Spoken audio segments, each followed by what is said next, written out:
Olá pessoal, estamos aqui dando continuidade a essa entrevista maravilhosa, comemorando aí, né, e trazendo à memória a importância da Reforma Protestante com o professor Lucas Gesta. Quero apresentar novamente o professor Lucas para você que ainda não conhece, você que não viu os outros programas. Professor Lucas Gesta é doutorando em História Política pela UERJ, mestre em História Social pela Unirio, especialista em História da Igreja, professor da cadeira de História do Cristianismo da graduação em Teologia da FAECAD e coordenador da pós-graduação em História do Cristianismo e do Pensamento Cristão pelo Seminário Batista do Sul do Brasil. Nós estamos falando sobre os 5 pilares da Reforma Protestante, né, professor? Falamos então no outro vídeo sobre Sola Gratia, Sola Fide e Solus Christus. E Solus Christus. Vamos para a quarta sola, então. Sola Escritura, somente as Escrituras, né? Uma coisa que gerou a perseguição aos reformadores e que eles lutaram, né? Deram o seu sangue, foi pela tradução da Bíblia. Né? A Bíblia, ela passou a ser o centro, né? Após a Reforma Protestante. A pregação, ela passou a ser o centro depois da Reforma Protestante. Os reformadores, eles lutaram, né, no sentido de colocar a Bíblia como fundamental em relação à fé, prática, doutrina, porque a Igreja Católica Medieval, além da Bíblia, que estava em latim, 1% da população tinha acesso àquilo, ela tinha como autoridade também o magistério, a tradição, os concílios, as bulas papais, e tudo isso acabava se contradizendo, né? Uma coisa mesmo indo contra a outra, e os reformadores bateram o pé e falaram: não, a Bíblia é a regra acima de todas essas. Se algo vai contra a Bíblia, esse algo tem que ser rejeitado. Então, um dos princípios fundamentais que nós precisamos hoje é a volta à Bíblia.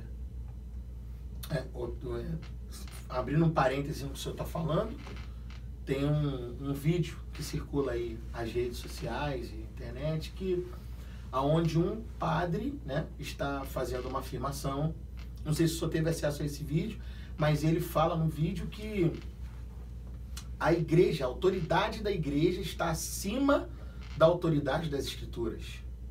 Então ele coloca a autoridade da igreja acima das escrituras. Se a igreja diz uma coisa diferente do que diz as escrituras, então precisamos ficar com aquilo que diz a igreja e não com aquilo que diz a escritura. É isso que a reforma vai lutar para acabar, né? Porque a Bíblia é a palavra de Deus. A Bíblia nos revela o Cristo. A Bíblia, ela é o auge da revelação. A Bíblia, ela nos mostra a história de toda a salvação no Antigo Testamento e nos mostra as palavras de Cristo, a doutrina de Cristo, a vida de Cristo, daqueles que viveram próximo a Cristo e com Cristo. Então, nesse sentido, a gente não tem mais nada superior a isso, porque Cristo é o final da revelação. Né? Cristo é o homem perfeito. Cristo é o Verbo encarnado. Cristo é, depois da ressurreição, o novo homem, a nova criação. Então, não existe nada que venha depois que seja maior que o Cristo. E Cristo é o cabeça da igreja. E da igreja espiritual, dos Sim. salvos, da congregação dos salvos, que já morreram, que estão vivos hoje, que ainda vão se converter. Né? Igreja em si, na reforma, não é instituição, como esse padre deve ter afirmado. Né? Um conjunto de uma associação de papas com magistério, como instituições físicas. A igreja não é um ente, a igreja é o corpo de Cristo, que Cristo é a sua cabeça. Sim. Né? Esse corpo é universal, é atemporal, é eterno. Então nada pode ser superior à revelação do Cristo. Nada. Né? E isso é importante também para a igreja evangélica, né? De tempos em tempos surgem novos apóstolos, novos profetas, novas revelações, novas denominações. Agora, inclusive, nos Estados Unidos tem um fazendo muito sucesso, angariando os jovens. Eu não vou citar nome para não entrar em polêmica. Os jovens adoram, né? Enfim, sempre trazendo algo que vai contra o que a Bíblia diz, né? Ou você vai assistir uma pregação, a pessoa lê meio versículo, parte A do versículo, 15 segundos e 40 minutos de história inventada. História inventada. Ou cria uma doutrina sem contextualização nenhuma. Ou não tem Bíblia, não tem pregação. Não tem. Culto que só tem música. E no final, na hora da palavra, um amigo meu, ele estava falando que ele foi chamado a pregar num culto em comemoração do dia da Bíblia. Foram 3 horas de cantoria, dançaria, louvor. Irmãos, agora a gente não tem muito tempo para pregação, mas o pastor vai dar o jeito aí. Meu Deus do céu. E o dia era da Bíblia. E o dia era da Bíblia. E assim, o princípio dos reformadores na liturgia foi a pregação no centro do culto. Calvino pregava 3 horas e meia, já pensou? É, muito bom. Outra coisa, a pregação expositiva, versículo por versículo, já que muitos são analfabetos, porque passaram a vida toda analfabeto, trabalham, são idosos, a igreja vai ler a Bíblia toda com o seu pastor. Sim. E o pastor vai ensinar, vai pregar dentro daquele versículo. Né? Na Genebra era comum isso. Durante a semana o Antigo Testamento, durante o domingo o Novo Testamento.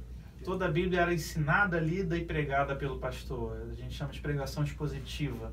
De forma com que eu conhecesse e de forma que a minha doutrina pudesse casar de Gênesis e Apocalipse. Porque uma coisa também é você fazer uma doutrina que vai contra a Bíblia, que vem de fora. Outra coisa é você pegar versículo isolado para construir uma doutrina, que também é uma coisa complicada. É errado. Então, o texto fora do seu contexto, apenas um pretexto. Que é o que a gente vê hoje.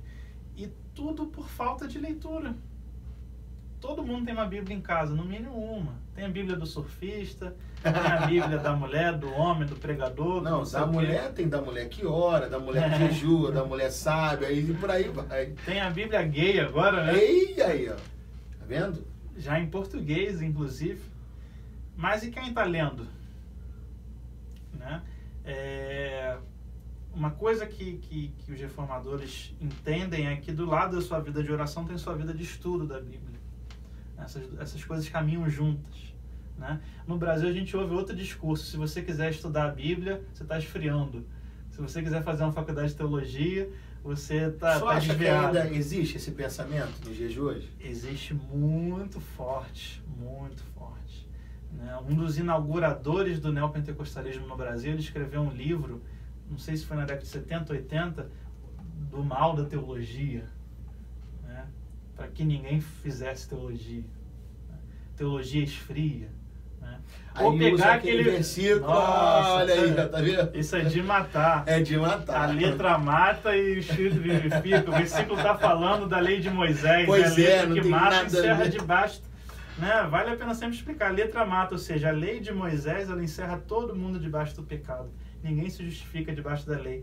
Mas o Espírito, ou seja, a graça de Cristo vivifica. Não está falando de estudar, está falando de salvação. Meu Deus do céu. Não, mas não precisa nem estudar para saber isso, é só ler o capítulo inteiro, um anterior. Mas é o que o senhor falou, né? As pessoas que não tiveram oportunidade, que estão ali com o seu coração aberto, com a sua sinceridade diante do seu líder, pronta para aprender, né? E ver o líder dela como uma referência. E aquela pessoa sem comprometimento com as coisas do céu, sem comprometimento com Deus, ele ensina um pensamento totalmente contrário àquilo que a palavra de Deus ensina. Uma coisa que eu aprendi com meu pai, quem não tem intimidade com a palavra, não tem intimidade com Deus. Olha aí. Né? Não caminha, o culto foi uma bênção, quanto teve de pregação nele? Nada, a vigília foi uma bênção, quanto teve de pregação? Não teve? Então, será pode que foi ter uma sido bênção só mesmo? Emocional. Pode ter sido só emocionalismo. E hoje as pessoas estão buscando muito mais as emoções, o sentir, do que... eu fui pregar numa igreja, eu pedi silêncio. Na igreja pentecostal, eu estava insuportável. Não estava conseguindo pregar. Eu falei, quem grita muito não consegue ouvir a voz de Deus. É o contrário do que se fala, né? O senhor pediu silêncio? Eu fiz 1 minuto de silêncio. Meu Deus. Parei de falar, aí ficou todo mundo assim. Aí eu comecei.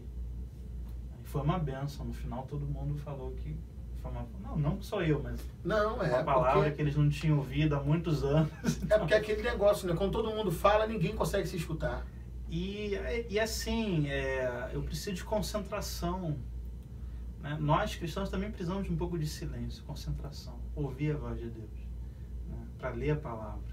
O mundo é muito barulhento. As redes sociais, informação, televisão, rede social, Facebook, WhatsApp, plim, o tempo todo. Enfim, seja lá qual for o toque que está no celular. Né? E a palavra de Deus, e parar, sentar, orar e ouvir Deus falar com você. Né?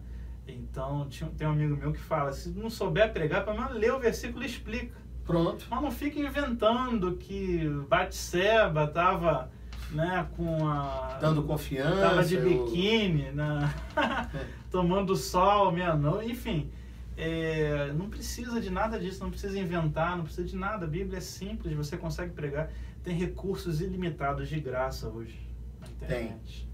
Se você precisa de uma Bíblia de estudo, tá aqui o Pastor Felipe para comprar uma para você.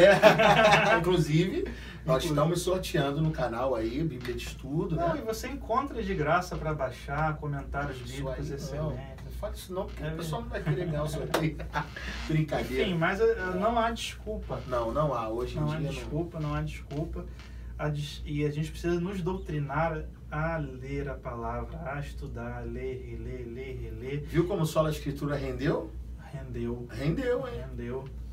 E por fim, né, isso é fundamental, né? O cristão antigamente era chamado de Bíblia, né? Inclusive, isso foi uma coisa falada agora, a gente está fazendo uma escola bíblica de obreiros e membros, né? Aqui na Assembleia de Deus em Bangu. E uma das abordagens, inclusive, do Bispo Abner Ferreira, falando, né, sobre o estudo de liderança, ele falou, olha, ainda somos aqueles reconhecidos por carregar uma Bíblia. Sim. Independente de termos ou não a mídia digital, a Bíblia digital, e ser maneira prática para a gente poder consultar, estudar, legal. Mas o cristão não pode perder essa essência, porque só o fato de você caminhar para a igreja com a tua família, com a Bíblia debaixo do braço, carregando a sua Bíblia, já é uma pregação. O que já é uma pregação? A questão do símbolo é fundamental. É fundamental. Quando você vê no púlpito alguém com celular ou com tablet, o que é um celular e um tablet? Não é nada. Não é nada. Pelo contrário, é diversão, é descontração, é entretenimento. Agora a Bíblia a gente sabe o que é. Exatamente. Coisa linda. E a gente sabe o que contém dentro. É verdade. A gente pode usar as duas coisas juntas. Você mas tá substituir uma pela outra. Sei lá, no metrô, no ônibus, você não pode carregar uma Bíblia na mochila. Mas eu acho que na igreja, eu acho fundamental, importante. Muita gente tem vergonha, sempre teve de carregar a Bíblia. Que tá. Aí o celular deu uma ajudada. Deu ajudada pra muita gente aí. Ou aquela Bíbliazinha azul, né? Lembra? Só escondia no bolso. Né? O Novo Testamento, Novo Testamento. Então a gente precisa também entender a questão simbólica. É verdade. E igreja com cara de igreja, não cara de shopping, ou de boate, ou de casa de show. É verdade. Porque você conheceu um pouco na sua Bastante vida antes da conversão. Você sabe que é uma casa de show. Sim. Agora você chega numa igreja e vê uma casa de show. Já aconteceu comigo de eu estar com a minha família num culto, né, num evento. Não vou citar onde também, por uma questão, né, de ética e tudo. Nossa intenção aqui não é atingir ninguém, ofender ninguém. Mas é trazer as pessoas... Não, é trazer para as pessoas a uma reflexão. Né? Sim, acho que foi para isso que nós fomos chamados, né? A trazer a reflexão, as pessoas poderem pensar nisso. Mas houve uma vez que eu me senti tão mal dentro de um culto. O que pode isso? Você imagina, você está com a sua família num culto e você se sente mal dentro do culto. E eu comentei com a minha esposa me olhando assim, com aquele olhar também apreensivo. Eu disse para ela, olha, nunca pensei que fosse me sentir mal num culto. Mas eu estou me sentindo como se eu estivesse nos mesmos lugares de onde eu vim. Era tanta fumaça, jogo de luzes, tantas luzes que eu, sinceramente, eu me senti nos ambientes que eu frequentava antes de conhecer o Senhor. Sim. Me senti dessa maneira, muito mal, muito mal. E as pregações desses lugares são pregações antropocêntricas, o centro é você, não é Cristo, né? E para piorar, a pessoa que estava cantando lá também no dia desse culto, logo depois disso, algum tempo depois, deu uma declaração que a inspiração das músicas que ela fazia era a droga que ela usava. Ah. Então, quer dizer, para piorar a situação, depois veio essa, para mim foi uma confirmação, né? Eu entendi. Foi de Deus. Pra mim foi porque eu vi assim, então eu acho que eu não tava passando mal, não era à toa, não. Porque realmente e na igreja brasileira, não sei nem se a gente tem tempo, mas na igreja brasileira a gente tem um déficit muito grande na parte da música. Sim. Geralmente quem produz músicas não são pessoas comprometidas com a igreja, nem com o ministério, não conhecem nada de teologia. Tem um mercado de música evangélica, a pessoa quer fazer o sucesso mais rápido, quer vender CD, vender DVD, não quer comunicar aquilo, né? Eu quero ganhar vidas para Jesus, eu quero edificar, eu quero levar pessoas a Deus, né? Hoje, então, os artistas gospel, eles estão voltados para o seu nome, né? Para o seu sucesso, para os seus likes, para a sua marca, e não para levar o evangelho. E aí qualquer coisa vale.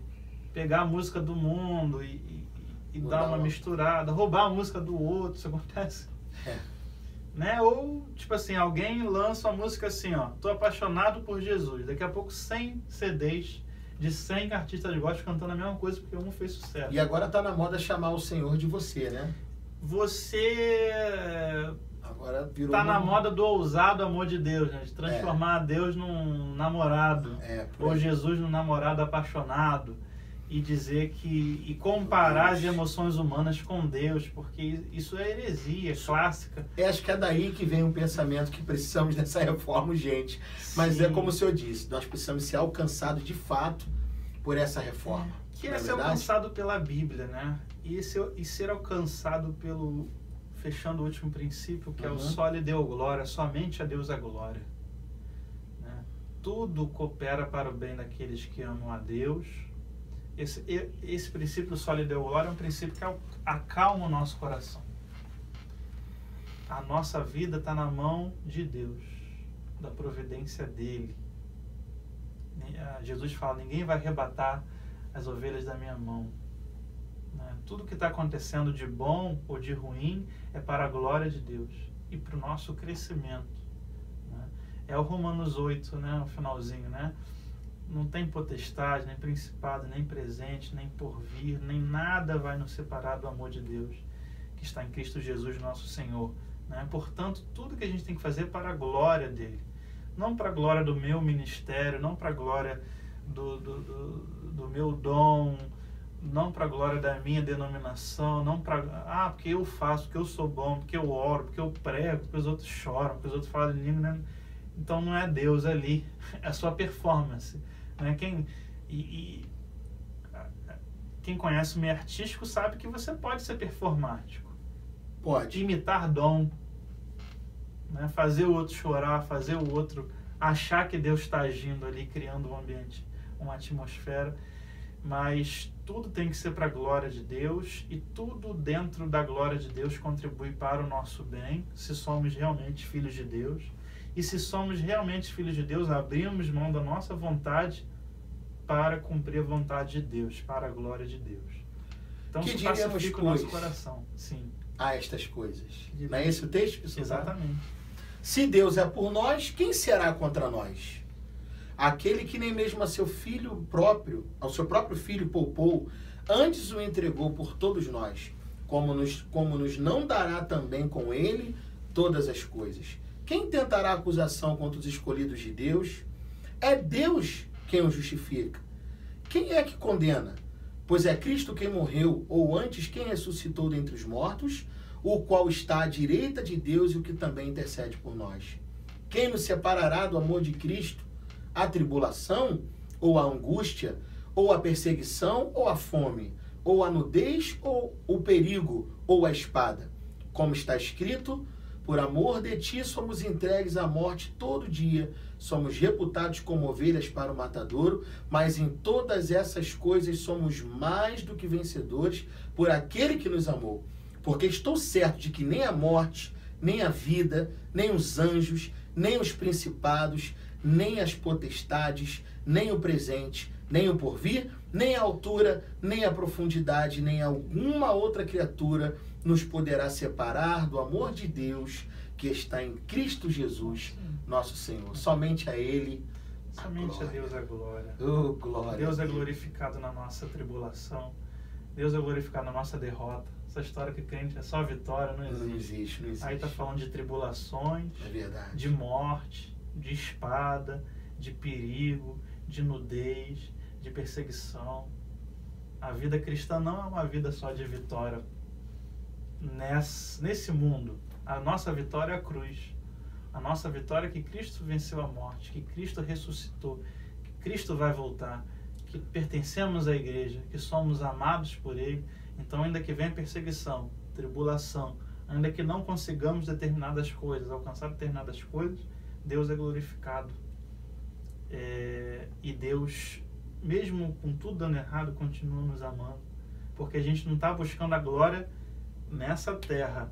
A gente não está buscando a vitória que as pessoas do mundo buscam, que os pagãos, né, usando a linguagem bíblica, os pagãos buscam uma vitória nesse sistema, né? Mas nós cremos que esse sistema não é o nosso, esse sistema aqui é do anticristo, né? Nós vivemos o reino, a nossa vitória já está concretizada, né? Há 2000 anos atrás, já está garantido. Então, é uma vitória eterna, né? Que ninguém derruba, é uma coroa que ninguém rouba, é um tesouro que não se destrói, não é o tesouro dessa vida, é um tesouro eterno, né?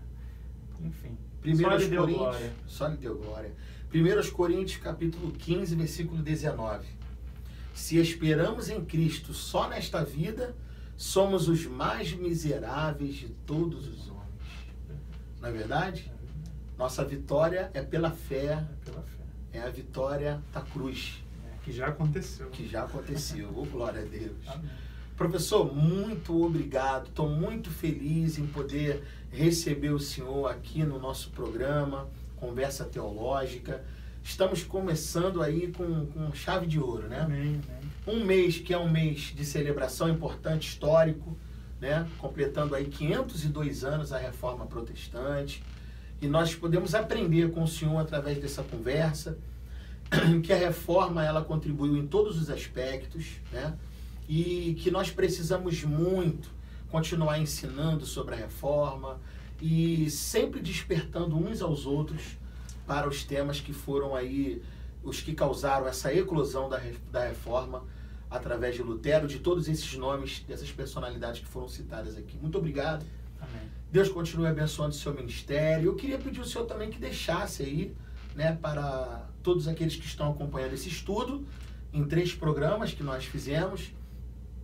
Quem quiser fazer contato, quem quiser se comunicar com o professor Lucas Gestas, como é que faz para poder se comunicar com o senhor? Um e-mail, sua rede social? Primeiramente, eu agradeço, é um prazer estar aqui, um prazer mesmo, uma alegria. Quem quiser me procurar nas redes sociais, é só colocar lá Professor Lucas Gesta. Professor Lucas Gesta, né? G-E-S-T-A. Eu estou no YouTube com o meu canal também, Professor Lucas Gesta. Tem os vídeos, tem os estudos, tem pregação.